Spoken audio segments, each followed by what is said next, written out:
Welcome to another episode of the Manufacturing Executive Podcast. This show is being brought to you by our sponsor, Cadinus Part Solutions. I'm Joe Sullivan, your host and a co-founder of the industrial marketing agency Gorilla 76. Well, this is officially episode 20 of the Manufacturing Executive, and to date, with everyone I've interviewed, there's been a very clear and focused direction for the episode. Each has had its own theme, from specific marketing or sales topics like content, video, thought leadership, all the way to technologies and data to manufacturing leadership strategies. But today, wow, we are going to pack a lot of things into one conversation. And that's not because my interviewee lacks focus, quite the opposite, in fact. It's because a variety of themes this show aims to cover are being handled so well by one individual. From embracing technology to creating video content to engaging young professionals in the workforce to building a personal brand on LinkedIn, this guy's doing it all. So let me take a moment to introduce Jake Hall. Jake Hall, to some, might be better known as the Manufacturing Millennial. His career since graduating from Grand Valley State University with an engineering degree has been focused on the automation and manufacturing industry. His roles in distribution sales and business development with solution providers have allowed him to gain a vast knowledge of different manufacturing processes and the type of solutions that bring companies into the Industry 4.0 revolution. This year, when the mandated industry shutdown in Michigan happened in early March, Jake sought new ways to engage his current customers and continue to share the benefits of automation to others while working from home. He turned to LinkedIn as the platform to grow his personal brand, the Manufacturing Millennial, by creating and sharing content around manufacturing and automation.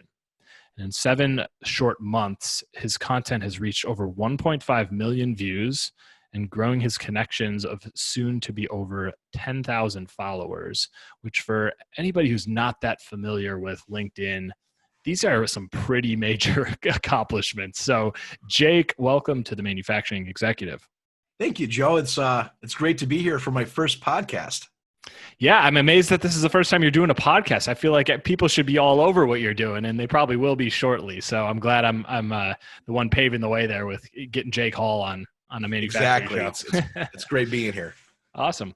Well, I'm really excited for this conversation. I don't know how we're going to manage to tackle all these topics in one episode, so we might have to have you back for a follow-up if you're up for it. But absolutely. Cool. But there's so much good stuff here to unpack with you, and so we'll do our best.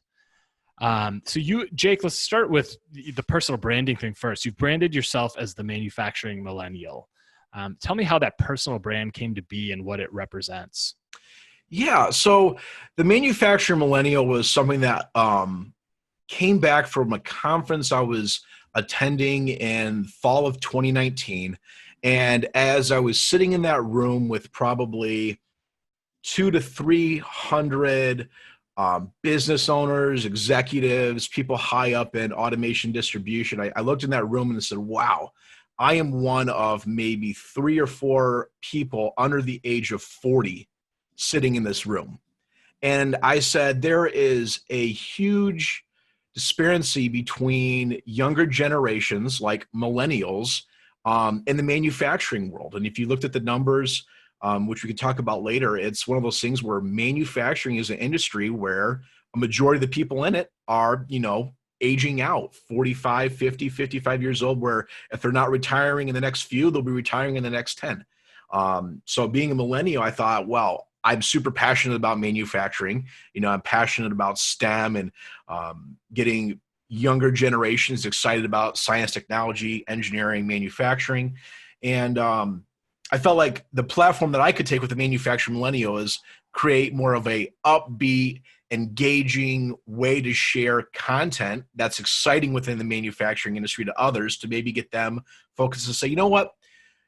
Even though I'm being told to go into this industry, I feel manufacturing has a lot of opportunity for me in the future in a bunch of different fields, and how manufacturing can be a great career path for a lot of people, rather that's just, an engineering degree or people in, the trade skill works. Anything in manufacturing and engineering can be for anybody. I love that you're a voice for this generation inside of manufacturing. I did an episode recently with Gary Konarska, who's the president of the American Welding Society, and the episode was largely about, sort of this skilled labor gap and so many young, sort of all the people exiting the trade.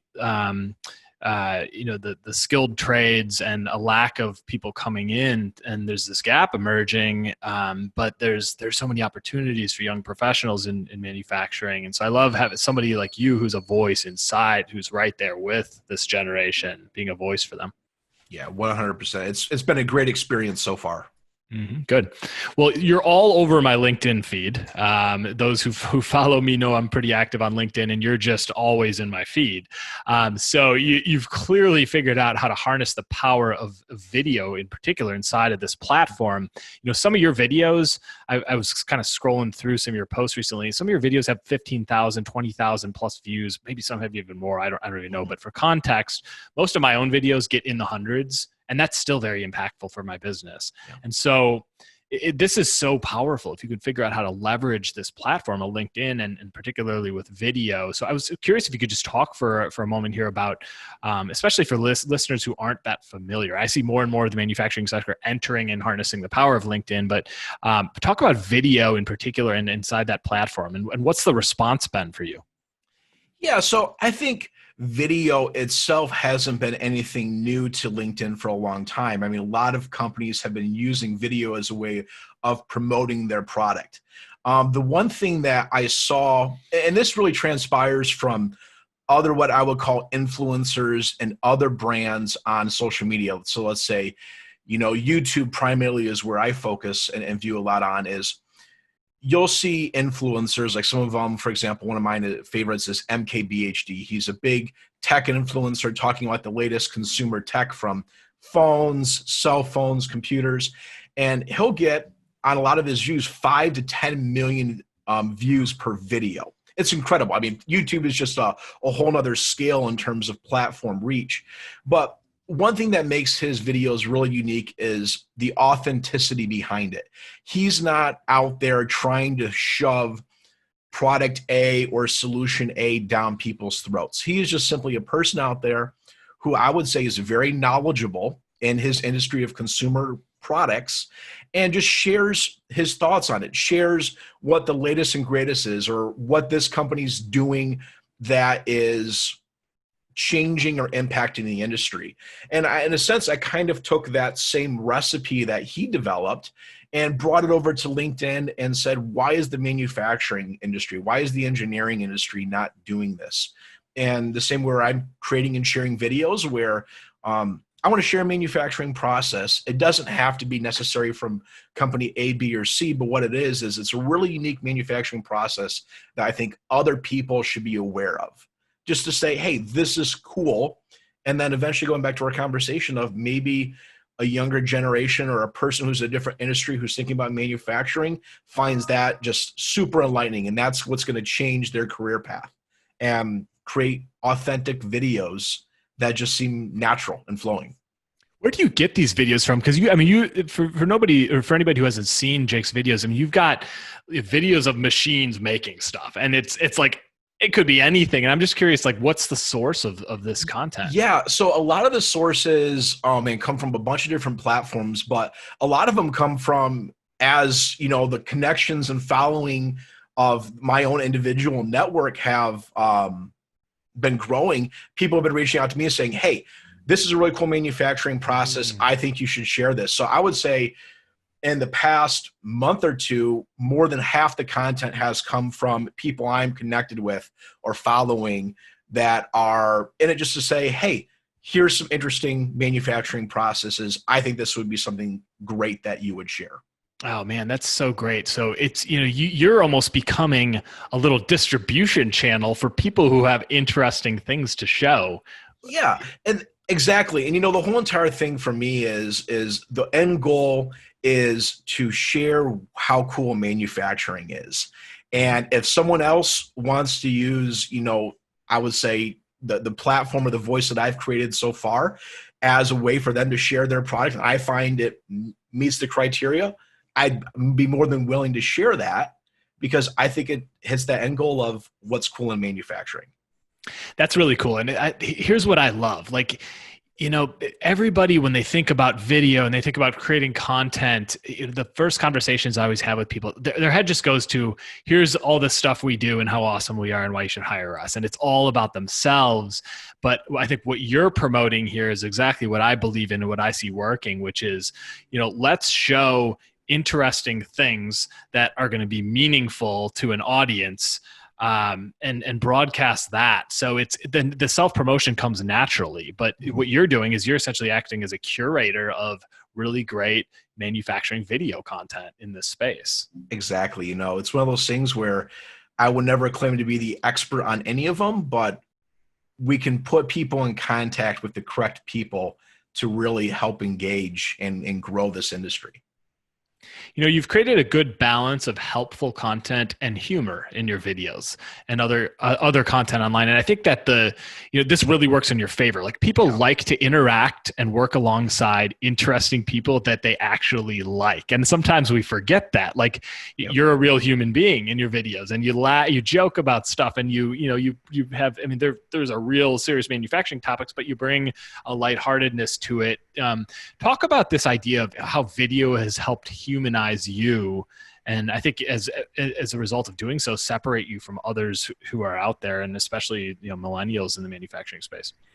Yeah, I think a lot of it goes to that earlier conversation we had before we started the podcast, and just people being raw in a sense, where being able to go out there and just pick up a phone, and LinkedIn, just added the story feature on the phones, and just being able to go out there and just show, hey, this is the person who might be behind all of these posts, and he is just like me. And a lot of aspects of, he's passionate about manufacturing, I'm passionate about manufacturing, and it creates a personal connection, where I feel like a lot of times, we see too much on social media where there's this highlight of, I can't reach this level of people because they're just in another world. And I think of I don't even want to name half the people who, have social reality TV shows and all that stuff. But I feel like this platform allows it where anyone can have a voice and anyone can share what they're passionate about in this professional industry. And using video as a way to just communicate that, I think is really beneficial. And I would say, with all of the posts that I've made since really starting on LinkedIn, 90% of them are videos, because I feel like either if it's me talking to the camera or sharing a manufacturing process, a picture is 1,000 words, but a video is 1,000,000. And I think just having that connection with the camera to the other people is just something that I think comes naturally to us, especially in a world of more and more of us are working remotely and don't have that social interaction. Sometimes a face looking back at you just, brings everyone down to just a more of a relaxing state of just willing to absorb content and learn something. Yeah, I think that's such a huge thing right now. We're recording this. Hopefully people will be listening to this for, over the course of the next year or so, but we're recording this in October of 2020. And, we're still right in the heart of this pandemic. And I think the idea of seeing somebody's face, hearing their voice, it's such a differentiator and a way to communicate that, hey, I'm a real person here. And like people, as I said earlier, people like working with people. It's so much more powerful than just text, right? 100%. It's just, it's something I think we all need in this current state with just the world we're living in right now. For sure. So we've talked a little bit about LinkedIn here, and you're crushing it there, and you've done it since you and I before we hit record here, we were looking inside of some of your analytics on LinkedIn, because I'm just so curious. Like I put a lot of time and energy into there, and my following is growing. I'm reaching a lot of the right people, and it's been really impactful for my business already. But you are like moving at rocket speed in terms of gaining a following, and your content getting visibility. I'm curious, like, how have you done this? How have you built such a large following? And what's the impact been for you, since what you said, I think March or April or so, when you really started hitting LinkedIn hard? Yeah, I would say the biggest impact that has watched me grow, or that has helped me grow, is consistency with content. Hmm. It goes back to what I'm doing here. I'm not going to take any credit for as being new. Another influence I watched a few years ago was Casey Neistat. He was the guy that kind of introduced to YouTube the daily vlogging, where he literally made a video every single day for, I think, over 400 days.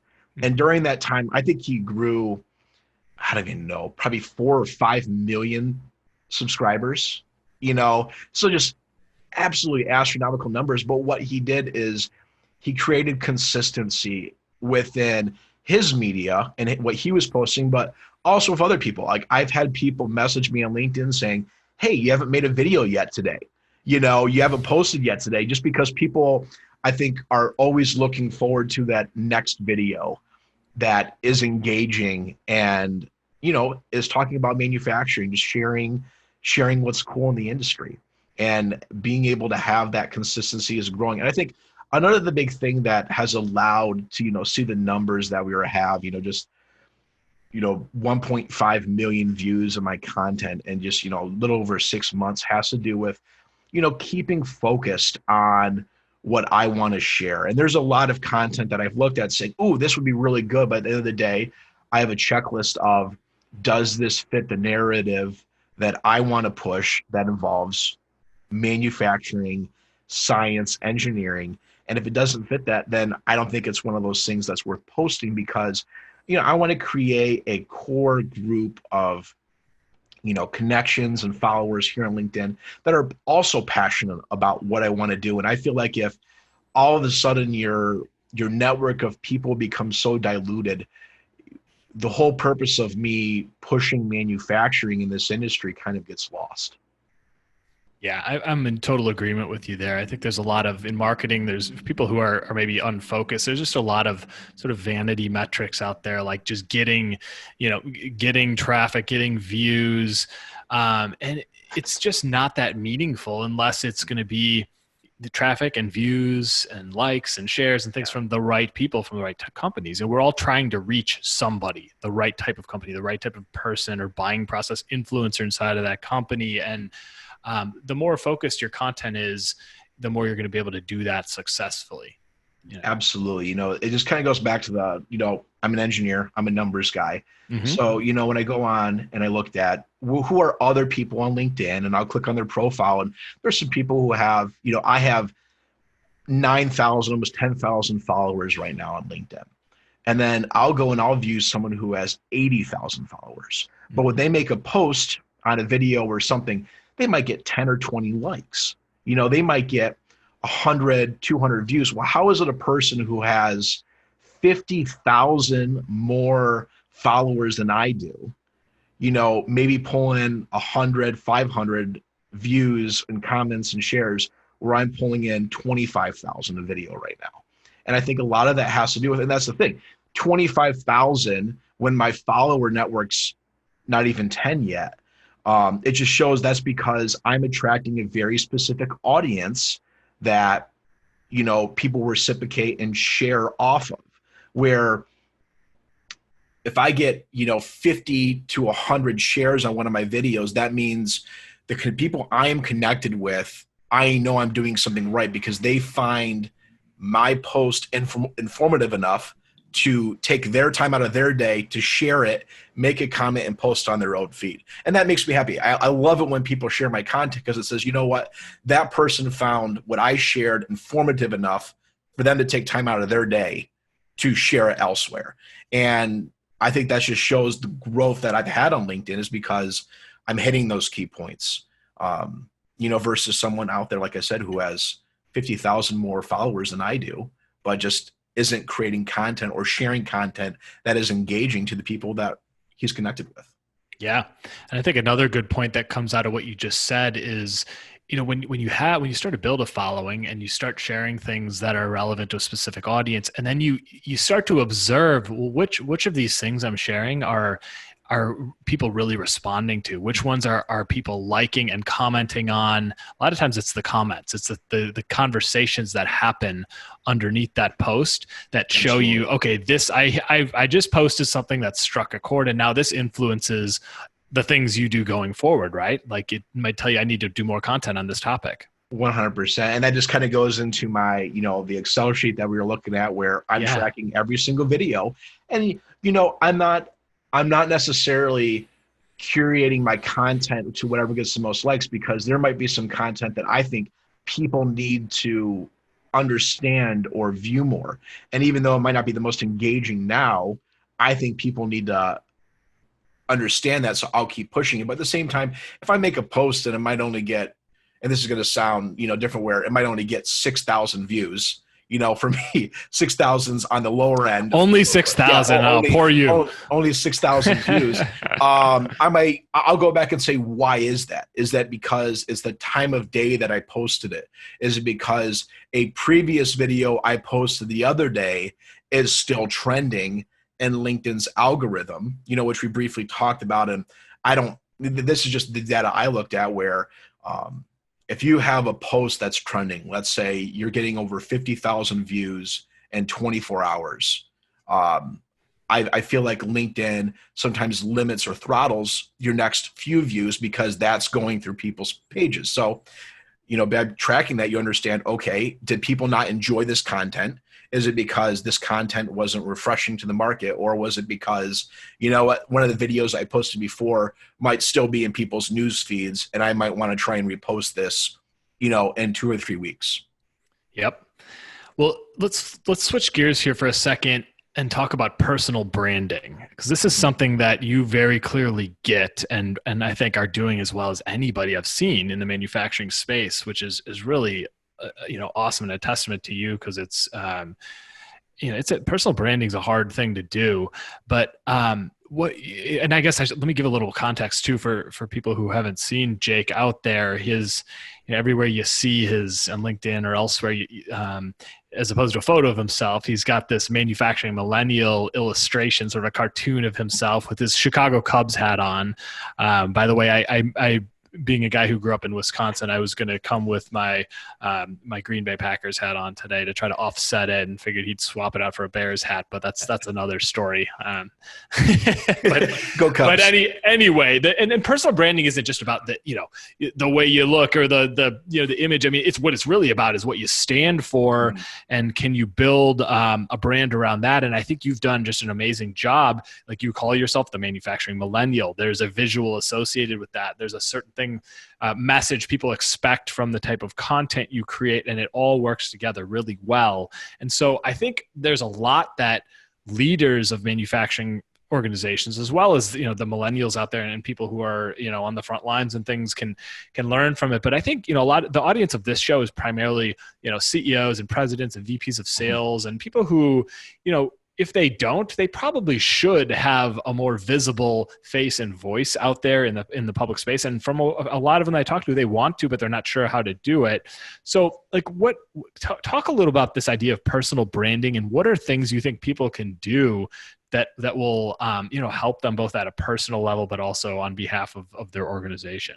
Yeah. So there's a couple great points in there, and let's kind of take one at a time. So in terms of personal branding, for me, it's one of those things where I wanted to set myself apart, where I feel like within LinkedIn is a phenomenal platform that allows professionals to connect and network on LinkedIn. And for the longest time, I feel like there's so many people out there who need this gray background, turn to the side, wearing a suit and tie, professional headshot. And I feel like the industry's changing, where there's nothing wrong with that. And I feel like there's a lot of people where, depending on the position that you're in, that photo might be necessary. But at the same time, are you being authentic? And I think it goes back to that whole thing. The word I've been saying this whole entire time is authenticity. Are they being authentic with you? Because at the end of the day, do people work with companies or do they work with people? And I think the way we need to look at stuff is more and more with the world becoming smaller within social media and influencing becoming such a big thing that's impacting our lives. How do we get business and opportunity? How do we grow brands or companies? I think a lot of that has to do with down to the individual person, not necessarily the company as a whole. And you see more and more companies doing this now, even on, the massive Fortune 500 companies who go out and push their company in a commercial. How many of them are actually selling their product versus selling an idea or something completely related to the current lifestyle or things happening in the world? And all they do at the end of it is just throw their company logo up there. And I think this goes back to personal branding as well, where, yeah, I'm a business developer now for Fine Zostra. I've been here a couple months now.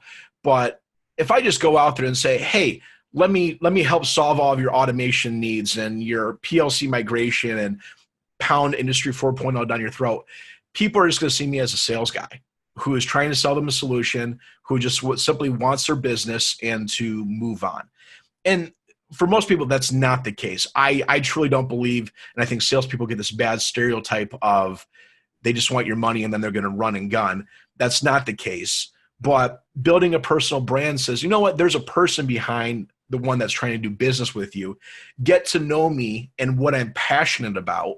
And then if my passion within my personal life or my professional life match what you want, let's talk then. And I think more companies need to do that as well. Not just shove product down your throat, but get to know their clients and customers. And such a great point. And that goes with, with the manufacturing executive.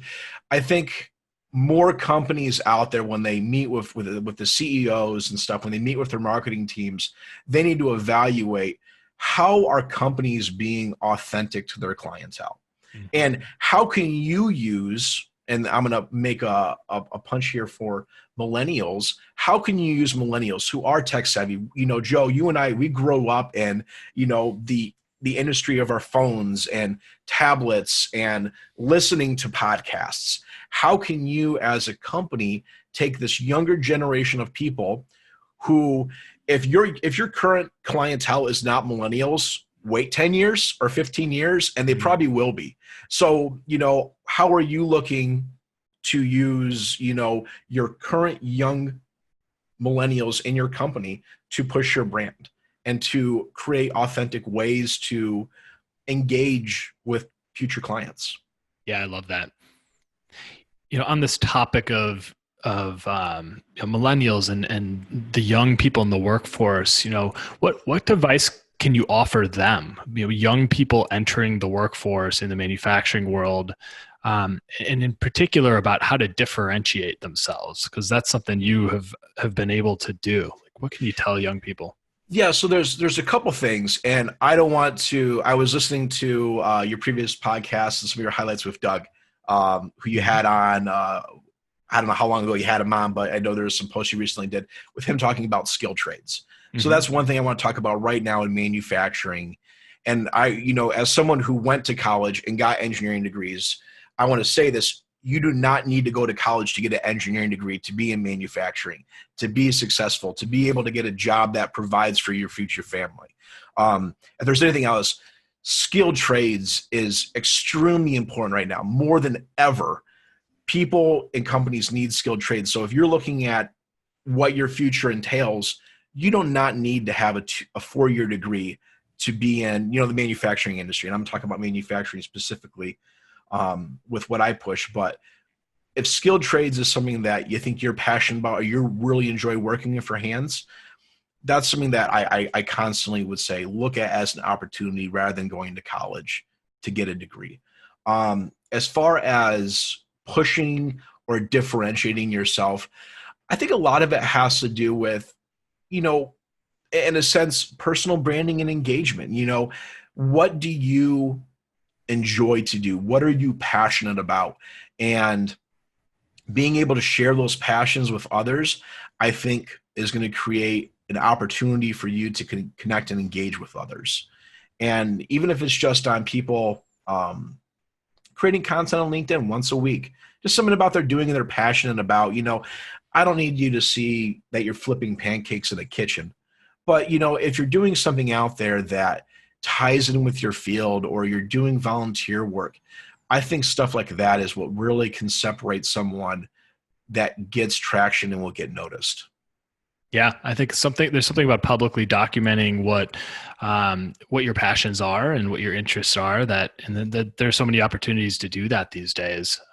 Just show the things you're interested in. In my world as a guy in the marketing industry, the people who I've been most attracted to in terms of hires have been, designers who have like had passion projects that they've done on the side and they're showing online, for example, or writers or journalists who've got a portfolio of work that has not just come from their jobs, but of just their interests, because they're passionate about doing this stuff. They're doing it on the side. So I think you can, regardless of what industry you're in, you've got to show that like you're in this and it's interesting to you, and there, like you said, there's a real person behind this.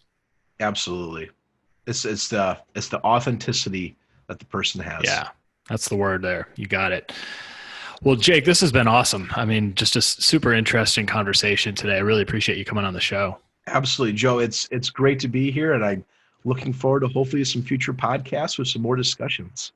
Yeah, and I'm showing up with a Packers jersey next time, who, by the way, are 4-0 at the moment we're speaking. So I'm just making sure you realize that. So. As of October 8th, they are undefeated, but we got a few games left in the season. Yeah, few to go. Can you tell listeners how and where to find you online, which is becoming less and less difficult to do for you, but point them in the right direction. Where can they learn more about you, what you're doing? Yeah, absolutely. The best spot to reach me is going to be on LinkedIn. And there's a few things you can do. One is just search Jacob Hall on LinkedIn, or, the Manufacturing Millennial, as the ring goes. Just search either of those keywords.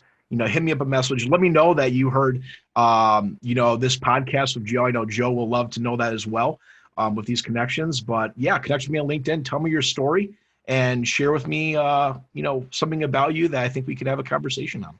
That's great. And if you've got interesting videos of your machinery in operation, right? Like the guy to show it to, he's going to get you out there potentially. Absolutely. So, or, if you're in a manufacturing company and you want to have your machine process highlighted, let me know. I'd love to come out there and film it and, do a story with them and understanding how they're doing their manufacturing processes and what they're doing. That's really cool in Industry 4.0.